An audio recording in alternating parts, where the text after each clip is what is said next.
आज हम सीखेंगे नाड़ी शोधन प्राणायाम। नाड़ी शोधन प्राणायाम योगा की मोस्ट एडवांस प्राणिक टेक्निक में से एक है। इस प्राणायाम को अनुलोम विलोम प्राणायाम के करने के बाद ही किया जाता है। जो लोग अनुलोम विलोम प्राणायाम को करते हुए कई महीने में निपुण हो चुके हैं, वो लोग इस एडवांस टेक्निक को करने के लिए स्टार्ट कर सकते हैं। जैसा कि इसका नाम है, ये प्राणायाम दो शब्दों से बन के बना है, यानी कि नाड़ी शोधन। योगा में नाड़ियों का मतलब एनर्जी चैनल्स होता है। मेडिकल साइंस इन्हें नर्व्स के नाम से जानती है। योगा मानती है कि आपकी बॉडी में एनर्जी चैनल्स का एक सर्किट होता है, उसी से आपकी बॉडी का हर ऑर्गन, हर हिस्सा मूव या फिर आप यूज कर पाते हैं। तो नाड़ी शोधन प्राणायाम करने से आपकी बॉडी में अगर कहीं पे भी एनर्जी ब्लॉकेजेस हैं, हो सकता है कि किसी बॉडी के पार्ट में आपको कोई डिजीज हो, कोई ऑर्गन आपका सही तरीके से काम ना करता हो, या फिर कोई बॉडी का हिस्सा आप सही तरीके से यूज ना कर पा रहे हो, तो इसके पीछे मेडिकल साइंस की तरफ से नर्वस ब्लॉकेज बोली जाती है।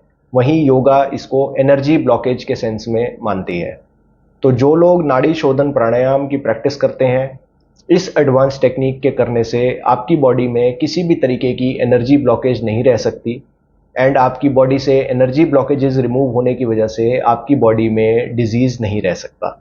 इस एडवांस टेक्निक को समझने के लिए आपको सांस लेने और छोड़ने की प्रक्रिया योगा में किस तरीके से समझाई जाती है, इसको समझना बहुत ज़रूरी है। सांस चार हिस्सों में लेने से और छोड़ने तक खत्म होती है। एक है आपकी इन्हेलेशन। उसके बाद इन्हेल करने के बाद आप उस सांस को अंदर रोकते हैं। थर्ड स्टेज आता है एक्सहेलेशन, और एक्सहेल करने के बाद चौथा स्टेज आता है एक्सहेल करके जो आप पॉज लेते हैं, उस स्टेज को कुंभक बोला जाता है। योगा में इन्हेलेशन को यानी सांस भरने को पूरक के नाम से जाना जाता है। सांस भरने के बाद आप सांस को जब रोकते हैं, इसे कुंभक के नाम से जाना जाता है। सांस रोकने के बाद आप इस सांस को जब छोड़ेंगे, कुंभक लगाने के बाद यानी सांस रोकने के बाद जब आप सांस को छोड़ते हैं, तो इसे रेचक बोलते हैं। एंड रेचक यानी एक्सहेलेशन के बाद जो एक पॉज आएगा, जहां पे आप ना सांस लेंगे ना छोड़ेंगे, अगली इनहेलेशन से पहले जो पॉज है, उसको भया कुंभक के नाम से जाना जाता है, यानी बाहर की तरफ का कुंभक। तो ये सांस लेने की एक पूरी साइकिल होती है। तो इसी साइकिल को समझ लेने के बाद आपके मन में ये सवाल आएगा कि कुंभक की प्रक्रिया तो आपको साइकिल में कभी महसूस नहीं होती। वो इसलिए है कि अंदर का और बाहर का जो कुंभक लगता है, वो इतना सूक्ष्म और इतना छोटा होता है कि वो आपको महसूस नहीं होता। अब नाड़ी शोधन प्राणायाम इसी प्रोसेस के ऊपर ही बेस्ड है, एंड यहाँ पे आपको हर एक स्टेज ऑफ इनहेलेशन, एक्सहेलेशन और कुंभक, इसको महसूस करना है। इसके टाइम को आपको इंक्रीज करना है। तो अब मैं आपको एक नाड़ी शोधन प्राणायाम की साइकिल करके दिखाता हूं। एक शांत वातावरण में सुखासन की स्थिति में रीढ़ की हड्डी को सीधा रख के आप बैठ जाएंगे। नॉर्मल सांस इनहेल और एक्सहेल करेंगे।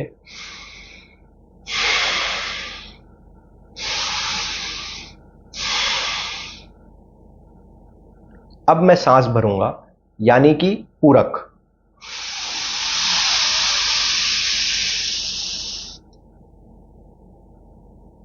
सांस भरने के बाद अब मैं इस सांस को अपने अंदर भरे रखूंगा। इसको कुंभक के नाम से जाना जाता है।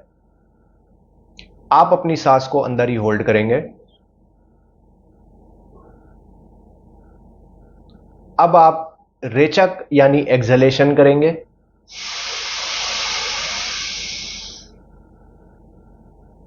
सांस बाहर छोड़ने के बाद आप पॉज रहेंगे।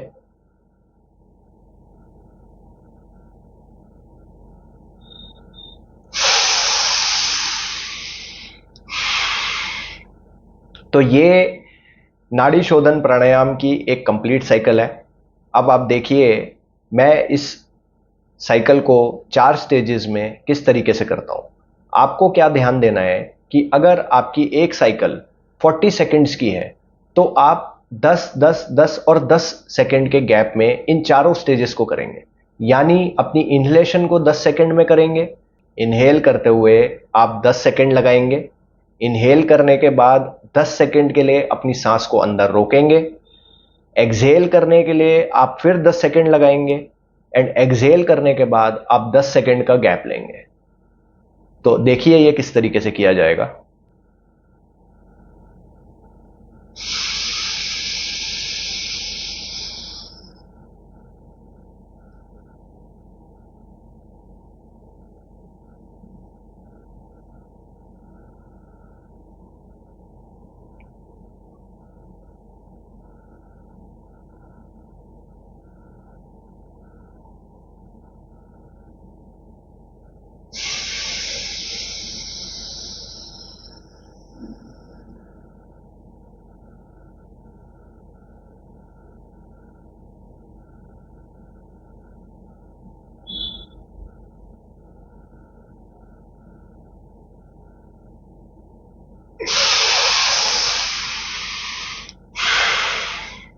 आई होप आपको नाड़ी शोधन प्राणायाम के 4 स्टेजेस समझ आए होंगे।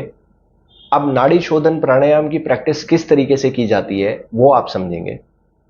जब आपको कई मंथ्स नेजल ओपनिंग टेक्निक, सूर्य भेदी, चंद्र भेदी प्राणायाम और अनुलोम विलोम प्राणायाम को करते हुए हो जाए, उसके बाद आपको इस एडवांस टेक्निक की प्रैक्टिस को स्टार्ट करना है। दिन में आप इस प्राणायाम के 7 से 11 रेपिटेशंस अगर करेंगे, 40-40 सेकंड्स के ये आपकी ब्रेथ की साइकिल होंगी, तो ये बहुत मोर देन इनफ है। आपको स्टार्टिंग में क्या करना है कि आप सांस लेना, अंदर रोकना, सांस को छोड़ना और बाहर रोकना, इसको अपनी कैपेसिटी के हिसाब से मिनिमम आप 5 सेकंड के गैप से स्टार्ट कर सकते हैं। यानी आप 5 सेकंड लगाएंगे सांस को भरते, 5 सेकंड लगाएंगे सांस को अंदर भरने के लिए, 5 सेकंड के लिए सांस को अंदर रोकेंगे, 5 सेकंड के लिए आप टाइम लगाएंगे एक्सहेलेशन में और 5 सेकंड का पॉज लेंगे बाहर एक्सहेल करने के बाद। धीरे धीरे इसकी प्रैक्टिस करते हुए आप 5 से 6, 6 से 7 ऐसे करते करते 10 सेकंड से 15 सेकंड तक के गैप को अचीव करने में सक्षम हो जाएंगे एंड इस तरीके से आपकी नाड़ी शोधन प्राणायाम की प्रैक्टिस आगे और एडवांस होती जाएगी। प्राणायाम की प्रैक्टिस करने के लिए आपको एक रूटीन डेवलप करना बहुत ज़रूरी है। सबसे पहले आप प्राणायाम जो जो मैंने आपको सिखाए हैं इनको आप समझेंगे, उसके बाद आप अपना रूटीन एक पेपर पे लिखेंगे कि आप अपने डेली कौन कौन से प्राणायाम कितने बजे करेंगे, कितने रेपिटेशंस आपको करने हैं। जितने रेपिटेशंस आपने अगर कॉपी में लिखे हैं उतने रेपिटेशंस आप करिए, फिर नेक्स्ट प्राणायाम करिए। इस तरीके से अगर आप रूटीन बना के प्राणायाम की प्रैक्टिस करेंगे तभी आप इनके बेनिफिट्स को अचीव कर पाएंगे। वरना अगर आज एक प्राणायाम किया, कल दूसरा प्राणायाम किया, परसों कोई और प्राणायाम किया, इस तरीके से इनके बेनिफिट्स नहीं मिलेंगे आपको। तो रूटीन और कंसिस्टेंसी प्राणायाम की प्रैक्टिस में बहुत मायने रखता है। रेपिटेशंस और ज़्यादा करने के ऊपर इतना ज़्यादा फोकस नहीं है, लेकिन अगर आप डेली कंसिस्टेंटली इनको प्रैक्टिस करेंगे तभी इनके बेनिफिट्स आप अचीव कर पाएंगे। आशा करता हूं कि मेरी प्राणायाम की सीरीज़ आप लोगों के लिए बहुत ज़्यादा बेनिफिशियल हो, आप लोगों को इसके सारे बेनिफिट्स मिले, आप हर तरीके के फिज़िकल, मेंटल और इमोशनल प्रॉब्लम्स को ख़त्म कर पाएँ एंड सीखने के बाद आप ये प्राणायाम अपने फैमिली मेम्बर्स या लव्ड वंस को ज़रूर सिखाएं, क्योंकि आप अपनी नॉलेज को शेयर करेंगे तो आप एक समाज का कल्याण ज़रूर करेंगे।